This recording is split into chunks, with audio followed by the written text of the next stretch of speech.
If you're Russians and you're saying you allowed Ukrainians to build up the combat power to conduct an offensive, that means you've lost the initiative in that area of your supposed occupied areas. President Zelensky says his forces have been attacking Russian positions along the entire front line in a bid to take back the city of Kherson and its surrounding regions.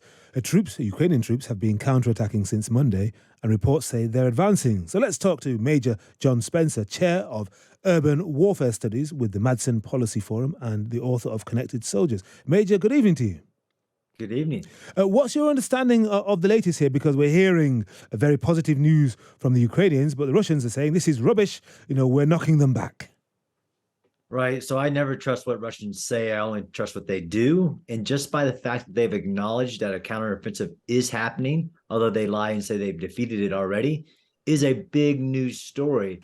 As if you're Russians and you're saying you allowed Ukrainians to build up the combat power to conduct an offensive, that means you've lost the initiative in that area of your supposed occupied areas.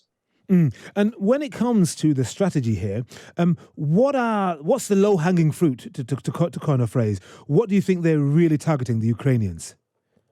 So I think they started weeks ago in targeting Russian capabilities. So Russians want a war of attrition. They want Ukrainians to come out and just go face to face with them.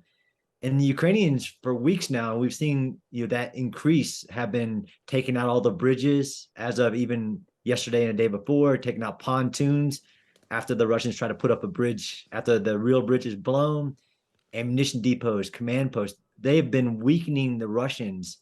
That's the low-hanging fruit, is that they have these superior weapons that can hit the Russians in their defensive positions. And there was a breakthrough. I don't think anybody can deny that the Ukrainians broke through at least the first line of Russian defenses in the Kherson Oblast.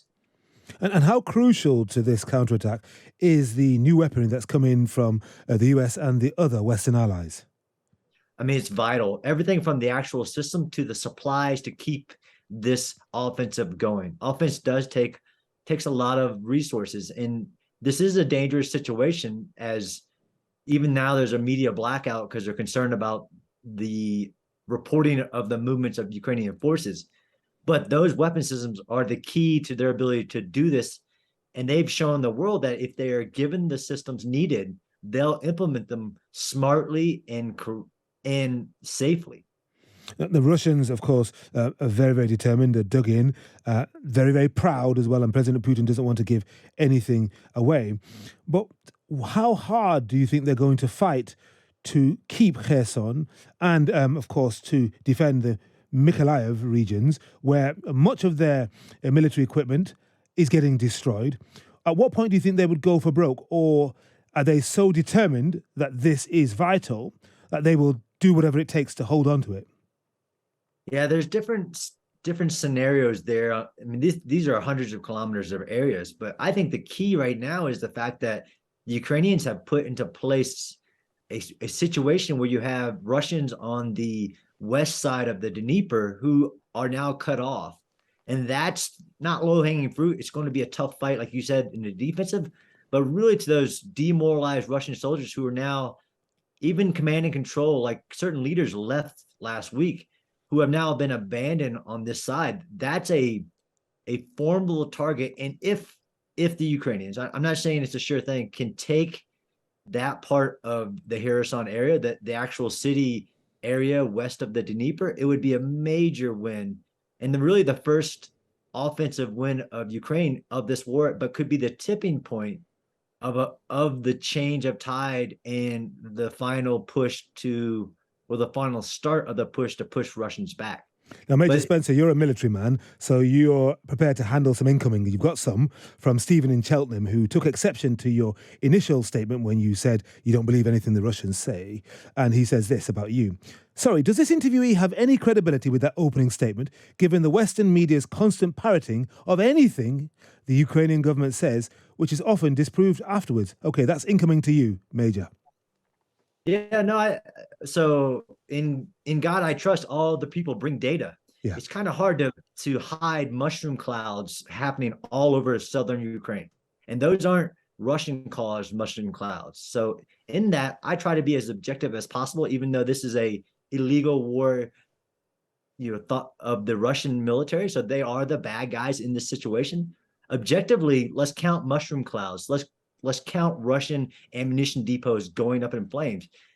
It's because Ukrainians have fought a smarter information war and released this information. What's Russia releasing outside of attacks on civilian locations like theaters full of women and children and maternity wards? So, data proves points, not opinions. And what about the nuclear inspectors who've gone to Zaporizhia, and they, it would appear, are not being targeted directly, but the Russians seem to be making a point, putting that visit in some jeopardy. Right. Yeah. So that's what Russians do, right? We'll let your inspectors in. We'll let the Red Cross in, and they'll actually target them.